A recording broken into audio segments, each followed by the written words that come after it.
Let's talk about a few words before we look at our work here. So let's talk about 4 words here. Simulation, because we're going to be looking at simulation, theoretical, and empirical probability. Okay, now the simulation is basically I can go out there and do an experiment, or I can just use a computer, and it's a computer experiment that involves the computer to create the data from known probability distributions. We have problems like we have computers that can give us a list of numbers. For example, let me share the screen here. Let me mm, let's say I want to go to random.org. You guys see my screen here, and I can ask this, okay, give me some numbers. I could ask from 1 through 5 if I wish. And about, let's do 3 columns. You guys can see, and I tell the computer randomly choose numbers from 1 through 5, and it just shows 5, 4, 3, 2, 1. You go in order, but I can say random orders. So 4, 2, 5, 3, 1. Right? I can use this. I can run an experiment, and the experiment will give me results, or I can just say do a list of numbers. Now, this list of numbers, we use it when we're gonna create results. I can ask you guys right now, flip a coin 100 times and record your answer, or you can just ask a computer, give me 100 numbers, and then you give the value to some numbers as the heads, and then some other numbers as tails, right? You can ask the computer to give you 100 numbers. Some of them are going to be heads, some of them are going to be tails. That's basically recording the results. Or you can flip the coin and do it yourself. Sometimes we use computers to generate answers. So that's what we call a simulation, right? So it's a sample we're providing, but we have the computer generate those answers. Now there's 2 types of probabilities. There's a theoretical and there's the empirical. Theoretical, kind of like theory, is basically what we're expecting. So if I ask you, okay, we're gonna flip the coin 4 times, how many times do you expect heads? Out of 4 times that we flip the coin, I'm gonna say, well, 2 out of 4. Right? That's the theoretical. That's a number that we expect. Usually we call that the probability, right? So theoretical is what we expect. The empirical probability, it sometimes uses the word observed probability. It's basically saying, okay, so you think if we flip the coin 4 times, 2 of them are going to be heads and 2 times are going to be tails. Now, the empirical probability basically means do it. Let's see what you get.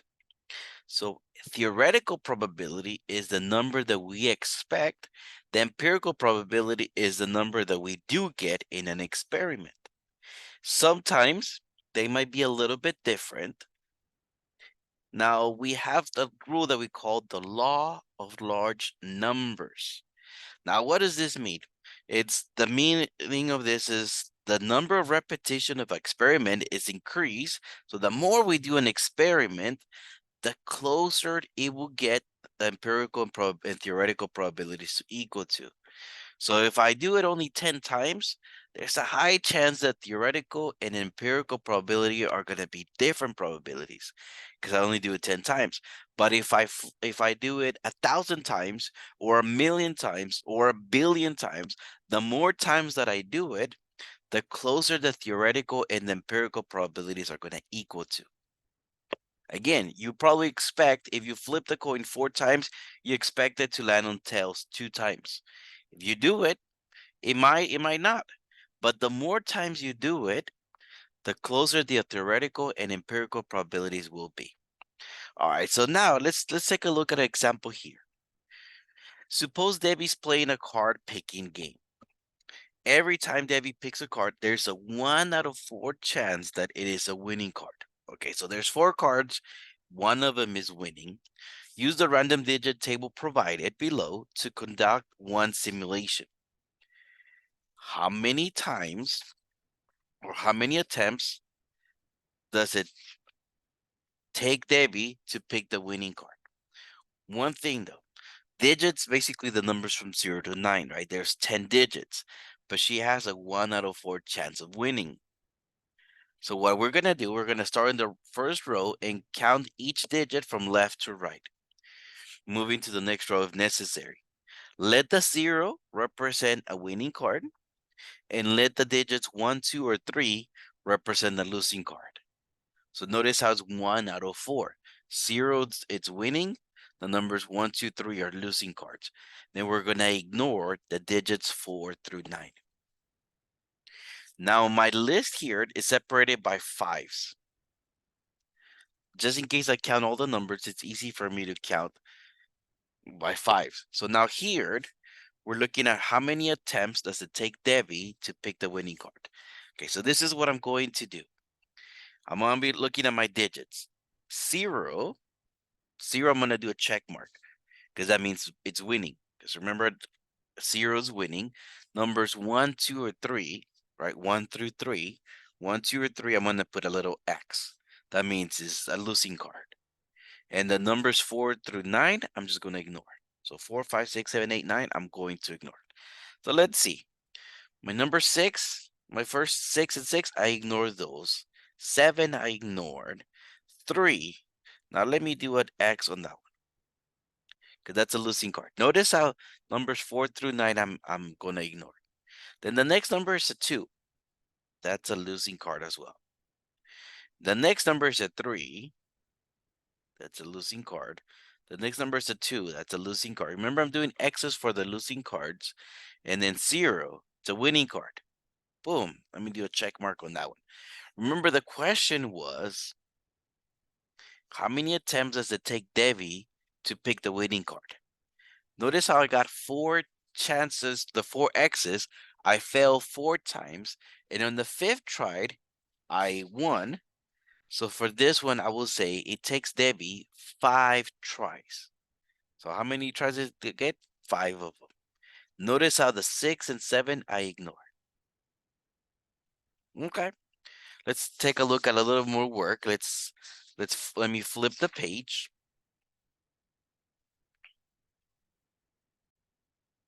Take a look at this little example. Suppose a candy bar company sells a mystery bar that either has almonds or peanut butter. 5 out of 10 of the bars have peanut butter, and 5 out of 10 have almonds. You want to estimate how many you will have to open to find 3 with peanut butter if they are opened randomly. So you're going to conduct 13 simulations. Now, before I continue, you guys see here's the list of 6 simulations, 7 through 13. So I ran 13 simulations. Each simulation has a line of random digits to use. Let the digits 0 through 4 represent peanut butter, and then let the digits 5 through 9 represent almond. Read the lines of the digits from left to right until 3 peanut butter bars are found. So remember, peanut butter are the numbers 0 through 4, and I'm looking for 3 peanut butters. Okay. So let me zoom in. For us to understand what this happens. So 0 to 4, right? I need 3 of them. There's 1, 2, and 3. It took me 5 times. Remember how, notice 2 of them are not, and peanut butter, and 3 of them are. So it took me 3 tries to get a peanut butter. Now, here, 0 through 4 is going to be like this number. Well, as a matter of fact, let me do this way. Where the number 0 through 4 is going to be a check mark. 5 through 9 are going to be X's. So the way I'm going to do 0 through 4 are check marks, and 5 through 9 are X's. So this is an X, this is an X, this is.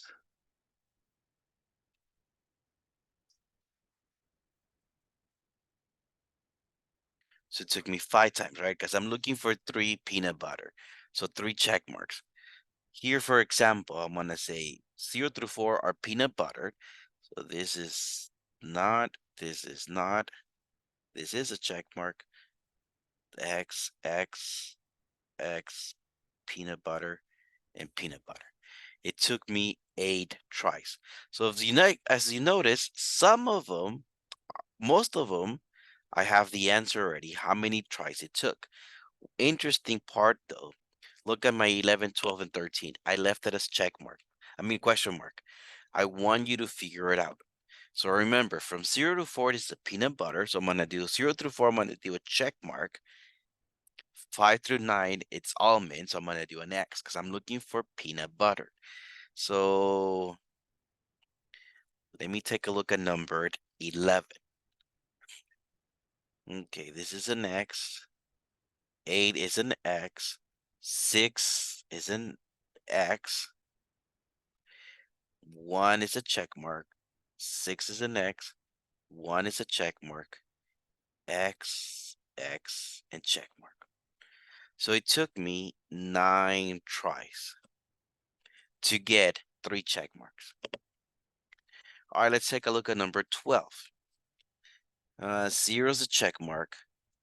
X, check mark. X, check mark. It took me 5 tries to get 3 check marks. Because remember my example here, I'm looking for 3 peanut butters. Okay, let's take a look at number 13. Again, 0 through 4 is a check mark. 5 through 9 is an X. So this is X, check mark, X, check mark, X, check mark. It took me 6 times. Cool. I completed my table here. So now looking at question A or part A, fill in the missing values in the table below. So I fill in the 3 missing values, then use the 13 simulations to estimate how many people will have to be asked. Find the average number asked for the 13 simulations and round the average to 2 decimal places. Okay, so basically the average. I'm gonna add all my numbers. So 5 plus 8 plus 9 plus 7 plus 7 plus 12. All right, I'm gonna add all these numbers. There's 97 of 97. Again, I just added my numbers. I'm gonna say 97, but I did 13 simulations, right? So divided by 13. Now 97 divided by 13, if I do this on a calculator, let me run my answer to 2 decimal places. I'm gonna call this 7.46. Might be wondering, okay, what does this mean, Mr. Leon? So what's this 7.46? Okay, according to my study here, there's either peanut butter or almond bars, and I'm looking into what people like.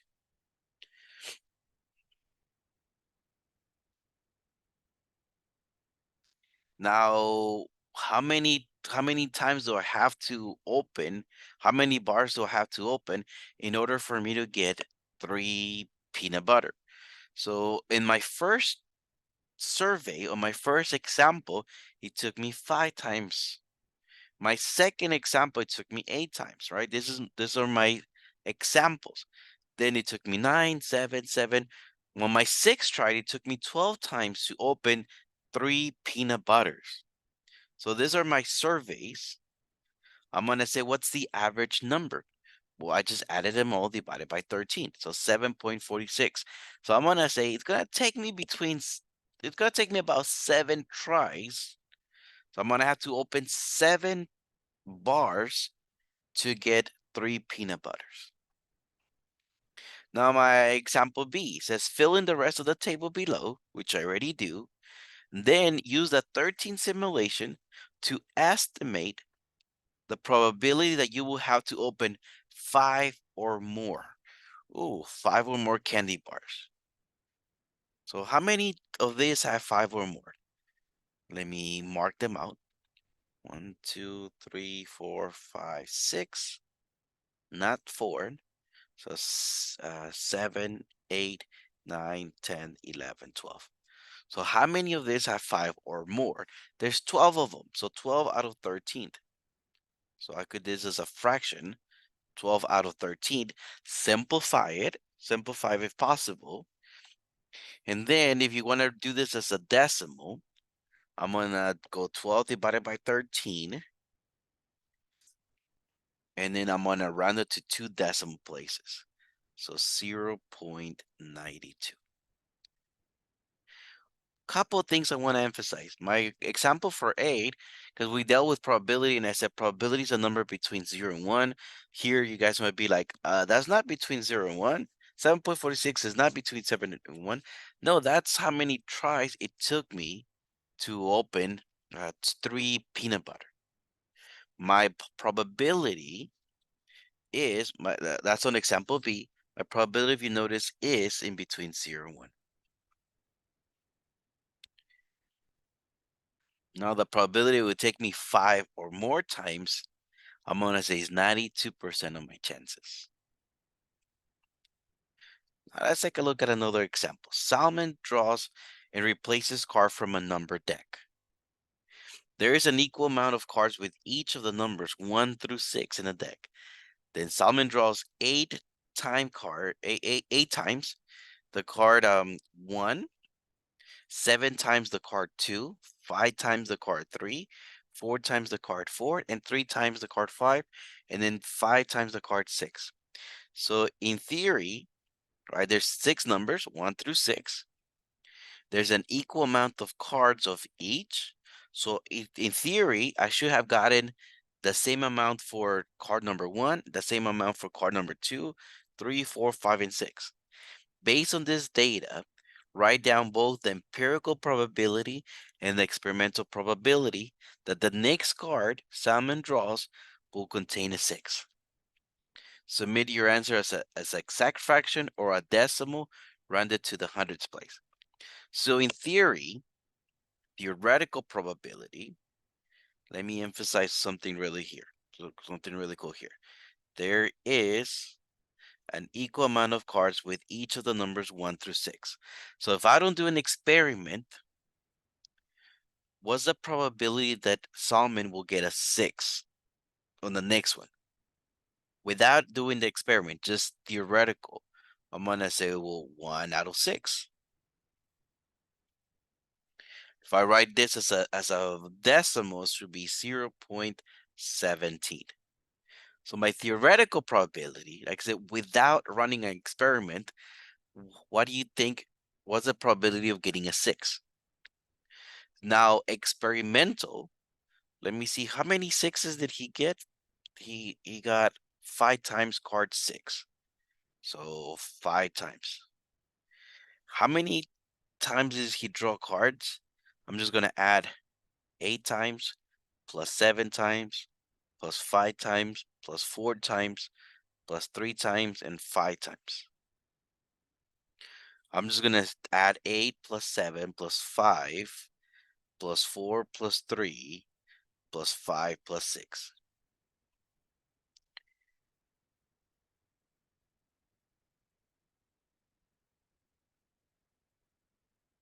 So let me see. Let's see. 15, 20,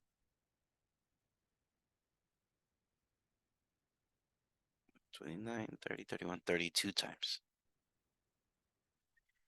So he got card number 6, 5 out of 32. When I see this as a decimal, it should give me 0.16.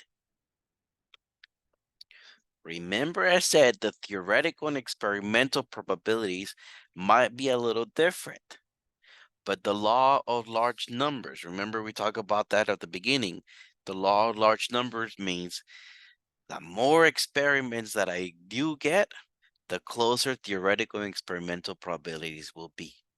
So if I was to do this instead of 32 times, I was to do it 1,000 times, pretty sure the probabilities will be closer. Now, let's take a look at one last example. Well, 2 examples here. Well, 1 example. Let's say you have a rectangle with a triangle in the middle as shown below. 100 stones are thrown randomly into the square, onto the rectangle in this case. 63 stones land in the triangle.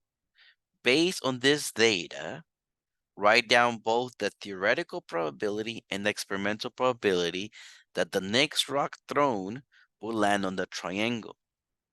Submit your answers as an exact fraction or a decimal rounded to the hundredths place. Now, just because I don't see numbers here, I just see a rectangle and there's a triangle inside the rectangle. Just because I don't see numbers doesn't mean I cannot answer this. I remember from a rectangle, the short side, we call that width. Right? The short side, we call that width. And the long side, we call that length. So this is the width, and this is the length. I remember the area of a rectangle is length times width. And I remember the area of a triangle is length times the width divided by 2, or 1/2 length times width. Okay. So I remember my formulas here. The area of the rectangle is going to be length times width. The area of my triangle is 0.5 times length times width. I don't know what's the length, what's the width, but I know my formulas here. So it says, what is based on this data, write down the theoretical probability and experimental probability that the next rock thrown will land on the triangle. Okay, so let me do this as a fraction. I'm gonna do my theoretical. So in theory, what do I expect? So it has to land on the triangle, right? So I'm gonna look on the top, my favorable outcomes. So I'm gonna go 0.5 times length times width. At the bottom, possible outcomes. I could land anywhere on the rectangle. Isn't the rectangle length times width? Now, interesting, length and width cancel out. So I'm gonna say 0.5. My theoretical probability is 0.5. So in theory, 50% of my rocks will land on the triangle. If I just throw my rocks randomly, 50% will land on my triangle. Theoretical. Now experimental. Let me see something about rocks in here. 100 stones are thrown randomly to a rectangle, and 63 of them landed on the triangle. So what's the probability that it will land on my triangle? Well, 63 landed on my triangle out of 100. So if I'm going to answer as a fraction, make sure you simplify. If you answer as a decimal, I'm going to call this 0.63. Don't forget to round it to the hundredths place. Okay, my theoretical and my experimental probabilities are a little bit different. That is okay. Remember, the law of large numbers says that if you do it, the more times you do it, the closer the experimental and theoretical probabilities will be. Notice how I didn't need the length and width. So you remember your formulas for shapes. You guys are going to be dealing with that in your homework. Any questions? Remember, I'm just an email away.